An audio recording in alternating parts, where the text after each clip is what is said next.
बाबा दिहले टीकावा से हो मते जब से हो मते जब बलमा। लड़की की जब शादी हो जाती है अपना नैहर छोड़ देगी लेकिन अपने पति को नहीं छोड़ सकती। बहुत ही प्यारी गीत है और यही सब गीत से भोजपुरी के पहचान बा। शारदा सिन्हा जी माटी के गीत गा गा के पद्मश्री हासिल कैले बानी। आज के जमाने में मुश्किल बा केहू के पद्मश्री मिल जाए। अदम बाद केहू लेके दिखा देवे के पद्मश्री देखौ ना पई मिलल त दूर बा। अपना गंदगी कैले बड़न जा सब लोग लेकिन इहे कुल गीत गा गा के आदरणीय शारदा सिन्हा जी उन्हीं के गीत जब छठ आवेला तो उन्हीं के गीत जब बजेला त लगे कि आहा छठ आ गई। उनके गीत के बिना छठ नहीं पूरा होला।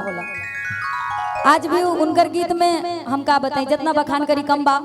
और अब शारदा सिन्हा कोई नहीं बन सकता। ना शारदा सिन्हा, ना मालिनी अवस्थी, ना देवी, ना कल्पना, ये कोई नहीं बन सकता। तो ये बहुत प्यारी प्यारी गीत हैं। इनसे हमारी पहचान है, हमारी भोजपुरी इंडस्ट्री की, भोजपुरी की खुशबू की और भोजपुरी धरती की और भोजपुरी भाषा की। आइए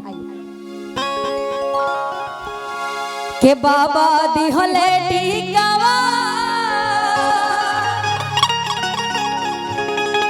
से होला मते जब बलमुआ कैसे ओ बलमुआ कैसे बलमुआ कैसे ते जब रे छोटी नाना दी बलमुआ कैसे ते जब रे छोटी नाना दी। हमार जिया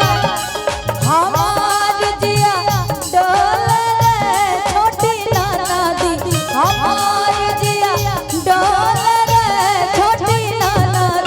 बलमुआ कैसे सजनवा कैसे ते जब रे छोटी नाना दी बलमुआ कैसे ते जब रे छोटी नाना दी।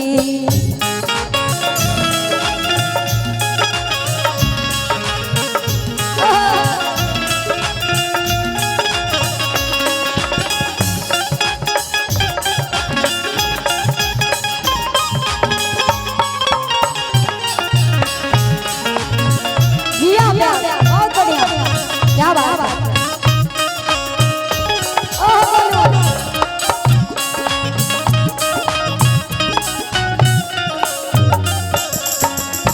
टीका बाटी कुलिया झुमका पायलिया सगरो सिंगार बाधुरा सबनो सुहागिन के दिल के पियसिया पियावा के प्यार पूरा सिंगरवा सब ते जबर छोटी नाना दी सिंगरवा सब ते जबर छोटी नाना दी।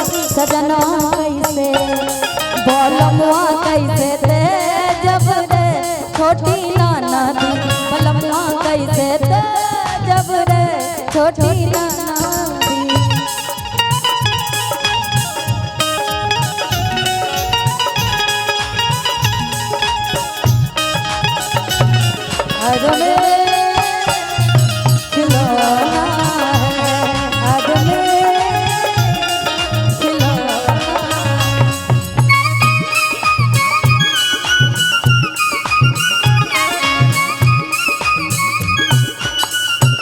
और बड़े सौभाग्य की बात होती है माता जी के ससुराल बड़ा सुंदर मिलता है।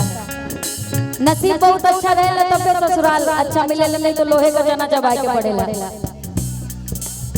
घर बारनी मन निक